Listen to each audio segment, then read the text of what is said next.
I hate microphones. Has anyone ever been to New York? How much did you spend on your vacation? I had a 4-year paid vacation in New York. Can everyone hear me, by the way? So my dream when I was young was to live in New York. Oh, shit. Was to live in New York and work in an ad agency. And I got my dream. I worked for a company called Ogilvy and Mather. And my idol in the ad business was a guy named David Ogilvy. I don't know if anyone's ever heard of him. I met him at the urinal on a Saturday morning and said, wow, we're equal. And I remember saying to him, I'd like to shake your hand, but I don't think it'd be appropriate. But we did shake something else at the same time. About 10 minutes later, my partner came back from the bathroom and said, guess who I met? It was David Ogilvy. Moving to New York City is like finding a place to live is as hard as getting a reservation in one of our meetups. It takes 30 seconds. You get an opportunity and you do it. And I have Russian blood. And I happened to find a place down next to the Russian embassy on 96th Street. And it was a dream. Big, tall ceilings onto a courtyard, walk-ups with interesting people. And I said, I'm really living my dream.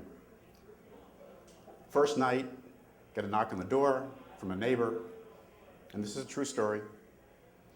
And it was a woman in a kimono, and she had a bottle of wine, introduced herself, and I discovered she was only wearing a kimono, and I said, I am no longer living in New Jersey. But living in New York was very interesting because you were surrounded by rich, poor, celebrities galore.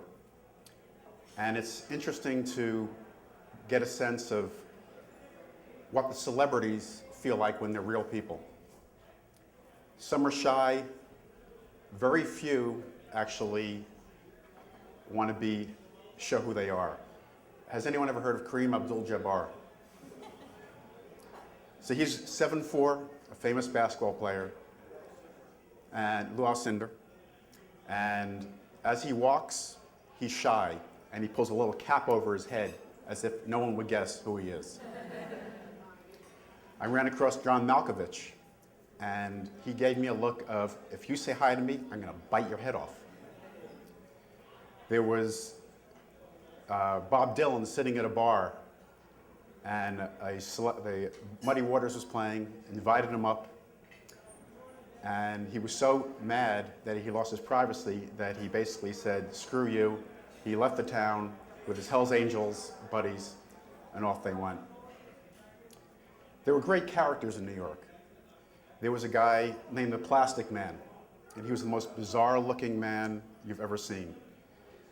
His face looked like plastic, and he used to play the drums, which were really two little plastic things in the middle of the street. He was there for years. He tried to get money, but everyone looked at him. He was out of this world. There was a bag lady who made believe she was Marilyn Monroe and stood on top of the grating in the winter and would slap people if they looked. The favorite guy was a man in Soho who was the $5 coffee man.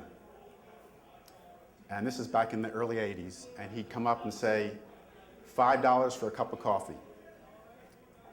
Well, I think he made more than any of us, because it was 20 cents at that time, but he was so smart that he's probably retired and living somewhere in Rome.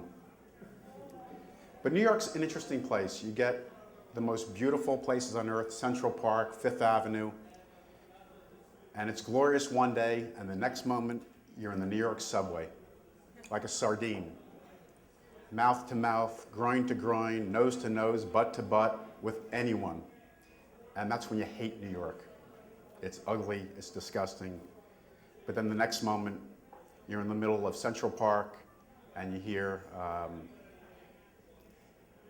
some James Taylor, Simon and Garfunkel, and there's 450,000 people sitting together, and you feel it's the greatest place on earth. And weeks later, it's the worst place on earth. There was a shit, but his time doesn't go by so fast. How much time do I have? Okay, so my favorite story, fear.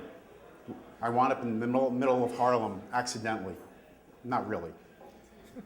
And it was nighttime. I got off the bus and realized I was in the worst street in Harlem. Fires burning, people drinking, and for some weird reason, they thought I was a cop. I was Moses. They parted the streets. I walked for blocks. My heart beat pretty damn fast. I guess they thought I was a cop. But I finally made it home. Do I have any more time? Okay, New York stories will be continued another day.